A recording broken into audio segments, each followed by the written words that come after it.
दुईटी बेआईन बाली tractor जबत कले पाटणागड़ तहसिलदार। गतकाली शनिवार संध्या 7टा समय तमिया नदी बेआईन भाव बाली आणुवा विश्वस्त सूत्रु खबर पाई पाटणागड़ तहसिलदार रुद्र मोहन नायक पाटणागड़ पुलिस सह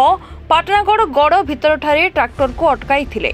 बाली आणुवार सठिक कागजपत्र नथिबारु दुईटी ट्रैक्टर को पाटणागड़ पुलिस सहायता जबत करने सह थाना को आनी तेबे एहाकू माइनिंग अधिकारी तदंत परे फाइन कराजिबो बोली पाटणागड़ तहसिलदार रुद्र मोहन नायक कहछंती। किछि दिन पूर्व आमको गोटे कंप्लेन आसला जे तमिया बालीघाटू बाली चोरी होउछि तेना सेतपे आम गोटे एनफोर्समेंट टीम करिथिलु आ टीम से पिला माने हमरो बाली के चोरी कोइ तार पता लगुथले आज हठात खबर मिल गला आमे जाई से बाली गाड़ी धरलु फाइन हमरो वर्तमान सिस्टम अनुसार आमे एनफोर्समेंट करी थाना देबु माइनिंग अफिसर डिसाइड करिवे ना लीज घाट दिया लीज घाट दिए से लीज रु रसीद काटी आनिबा कथा ना रसीद नहीं से अटकैलु। पाटणागड़रू जगन्नाथ धारुआंक रिपोर्ट रिपोर्टर्स टुडे।